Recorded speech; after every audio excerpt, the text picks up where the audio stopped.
brought to you by Silver Pumps. Top quality और consistent performance के लिए सिर्फ सिल्वर पंप नाम याद रखना। अखिलेश यादव ने एक बार फिर कहा कि अगर रामजी लाल सुमन को कुछ हुआ तो इसके लिए जिम्मेदार मुख्यमंत्री योगी आदित्यनाथ होंगे। तो क्या रामजी लाल सुमन का मुद्दा अब ठाकुर बनाम यादव होता जा रहा है? क्या अखिलेश यादव इसी बहाने अपने पीडीए को साधते जा रहे हैं? आज लखनऊ की सड़कों पर क्या हुआ, कैसे नारेबाजी के बीच में गाली देने के भी आरोप लगे हैं, हम आज ये समझेंगे। यह भी जानिए कि रामनवमी के दिन कई जगह तांडव हुआ है, उत्पात हुआ है। जो रामनवमी के दिन जुलूस और शोभा यात्रा चल रही थी, तोड़फोड़, दुकानों में तोड़फोड़ की गई है, लेकिन पुलिस ने कार्रवाई की तो बीजेपी से लेकर संघ तक के कार्यकर्ता और पदाधिकारी इसके लपेटे में आ गए।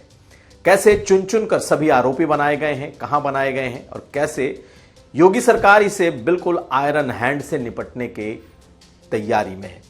और आखिर में हम आपको यही बताएंगे कि संभल में आज जियाउर रहमान बर्क से एसआईटी ने पूछताछ की। पूछताछ के बाद उन्हें तो छोड़ दिया गया, लेकिन क्या आगे बर्क के लिए मुश्किलें बढ़ रही हैं?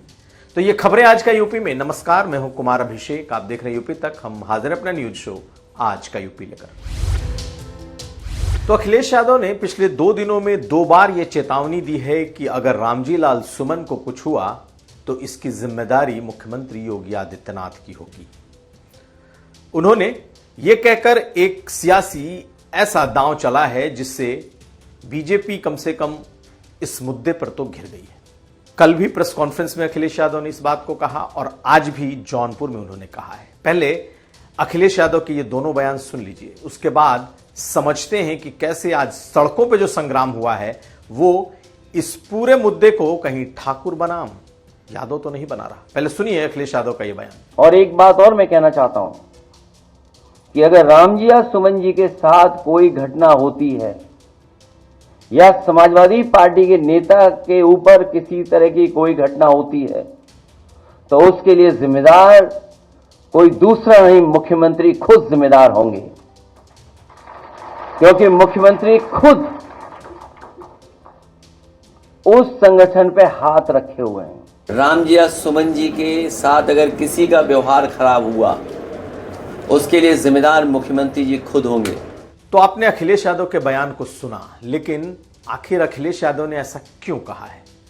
दरअसल जब से संसद में रामजी लाल सुमन ने राणा सांगा को लेकर यह बयान दिया कि वो इशारा किया कि कहीं ना कहीं वो गद्दार रहे हैं, उसके बाद से सियासी बयानबाजी के बाद सियासी दलों के बीच तो ये मामला ठंडा पड़ गया था, लेकिन करनी सेना ने इसे अपने हाथ में ले लिया। करनी सेना कौन है? करनी सेना दरअसल क्षत्रियों की, ठाकुरों, राजपूतों की, एक युवाओं की वो सेना है जो कम से कम ठाकुरों के मुद्दे पर, हर मुद्दे पर आंदोलन करने उतर आती है और ये हिंसक होते हैं। तो जब से ये मुद्दा गरमाया उसके बाद से पॉलिटिकल पार्टियां तो किनारे हो गई, लेकिन करनी सेना इसे दिल्ली से लेकर लखनऊ तक इस मुद्दे पर सड़कों पर है। और आज सड़क पर फिर हंगामा हुआ। सैकड़ों की तादाद में करनी सेना के समर्थक सड़कों पर थे और आज खूब जमकर रामजी लाल सुमन और अखिलेश यादव के खिलाफ इन लोगों ने नारेबाजी की। लेकिन नारेबाजी के दौरान कुछ ऐसा हुआ जो इस ओर इशारा कर रहा है कि आने वाले दिनों में यह मुद्दा और बद से बदतर हो सकता है। आप उन नारों को सुनिए जो आज करनी सेना के इन लड़कों ने, इन कार्यकर्ताओं ने लगाया है। उसके बाद यह मामला कितना गंभीर हो सकता है सियासी तौर पर भी हम समझेंगे। सुमन की क्या है दवाई? जूता चप्पल है। सुमन की क्या है दवाई? जूता चप्पल है। तो नारे में जो शब्द हैं वो आपत्तिजनक हैं। नीम का पत्ता कड़वा है और उसके बाद की जो लाइन है वो बोली नहीं जा सकती। लेकिन आखिर ये नौबत क्यों आई है? दरअसल रामजी लाल सुमन के बयान के बाद से करनी सेना ने एक तरीके से रामजी लाल सुमन को टारगेट कर लिया। कुछ ने उनके जीभ काटने पर इनाम रखा है, कुछ लोगों ने उनके खिलाफ तमाम जो मर्यादा है बातचीत बयानों की उसको तोड़ दी है। और फिर अखिलेश यादव ने इसे रामजी लाल सुमन के प्राइड से जोड़ दिया। और रामजी लाल सुमन सिर्फ रामजी लाल सुमन नहीं है, वो जाटो बिरादरी के एक बड़े पुराने तपे तपाए नेता हैं। यानी कि समाजवादी पार्टी, जिसे अब तक जाटवों का वोट नहीं के बराबर मिलता था, अखिलेश यादव को अब इसमें अपना वो पीडीए नजर आने लगा है जिसमें दलितों में बड़ी तादाद में उन्हें इस जाटो बिरादरी का वोट मिल सकता है। और इस मुद्दे को अखिलेश यादव ने सिर्फ लपक ही नहीं लिया है, बल्कि इसी मुद्दे पर वो योगी आदित्यनाथ को, मुख्यमंत्री को सीधे सीधे घेर रहे हैं। और रामजी लाल सुमन चूंकि जाटो बिरादरी से हैं, इसलिए बार बार करनी सेना के तमाम जो उनकी करनी है, यानी कि जिस तरीके से करनी सेना सड़कों पर उतर रही है, धमकियां दे रही है, प्रदर्शन कर रही है, तरह तरह के आपत्तिजनक बयान दे रही है, अखिलेश यादव इसे सीधे मुख्यमंत्री योगी आदित्यनाथ से जोड़ रहे हैं। और ये उनकी सियासत को सूट भी कर रहा है। और इसलिए कर रहा है क्योंकि यह मुद्दा ठाकुर बनाम जाटो नहीं, अब ठाकुर बनाम यादव होने के कगार पर है। आज जिस तरीके से नारे लगाए गए, वो अपने आप में इस बात को दिखा रहे हैं कि अब समाजवादी पार्टी के निशाने पर पूरी तरीके से करनी सेना के बहाने सिर्फ योगी आदित्यनाथ है। वो पार्टी को नहीं टारगेट कर रहे, वो मुख्यमंत्री योगी आदित्यनाथ को टारगेट कर रहे हैं। वजह, मुख्यमंत्री योगी आदित्यनाथ चाहे जितनी भी बार कह लें कि वो योगी हैं, लेकिन अखिलेश यादव उन्हें हर हाल में ठाकुर ब्रांड कर देना चाहते हैं। कि वो योगी कहते हैं, लेकिन अखिलेश चाहते हैं कि उनको ठाकुर नेता के तौर पर ही ब्रांड किया जाए, ताकि 27 का जो चुनाव हो वो एक्चुअल में जो पीडीए की पिच उन्होंने बनाई है उस पर यह चुनाव हो जाए। मुख्यमंत्री योगी आदित्यनाथ ने अभी तक इन बातों का कोई जवाब नहीं दिया है, ना ही बीजेपी बहुत ज्यादा इस पर अखिलेश यादव को कोई जवाब दे रही है। लेकिन अखिलेश यादव को इस पूरे मुद्दे में एक ऐसा पोटेंशियल नजर आ रहा है जो 2027 तक खींचेगा और उनका जो पीडीए है, यानी कि पिछड़ा, दलित और अल्पसंख्यक, उसे उस नैरेटिव को चुनाव में उनके लिए एक बड़ी जीत में बदलेगा, ऐसा अखिलेश यादव का कहना है।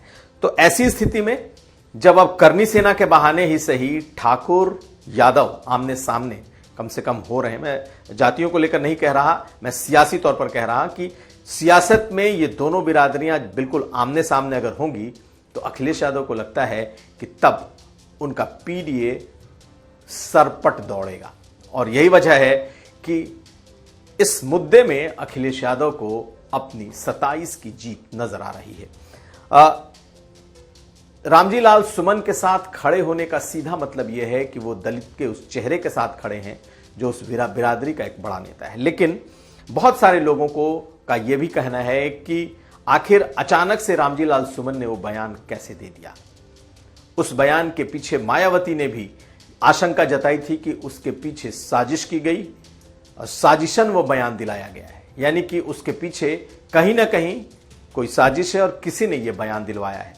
हालांकि यह मुद्दा अब कितना लंबा खिंचता है, कहां तक खिंचता है, लेकिन अखिलेश यादव इस मुद्दे को छोड़ने नहीं जा रहे। अगली खबर,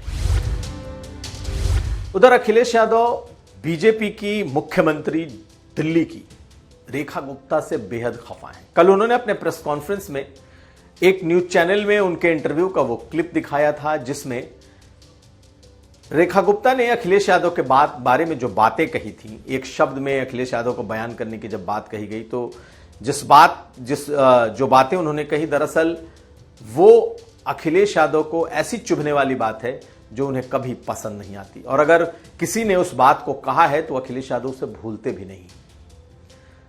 तो पहले उन्होंने उस क्लिप को दिखाया और उसके बाद उन्होंने साफ कह दिया कि उस चैनल का वो बहिष्कार करते हैं। लेकिन आज जब वो जौनपुर में थे तो इस पर उन्होंने एक और बयान दिया, और आज उन्होंने जो बयान दिया वो भी अपने आप में सुनने वाला है। उन्होंने कहा कि वो रेखा गुप्ता को नहीं पहचानते। कौन है ये रेखा गुप्ता?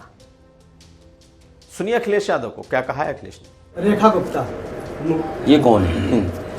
दिल्ली के सीएम। उनसे आपका परिचय हो तो मिलाओ जाके आप। इनका परिचय तो होगा मुझे लगता है, आपको जाना चाहिए मिलने में। इस मुद्दे को अखिलेश यादव और उनके समर्थकों ने बहुत बड़ा कर दिया है।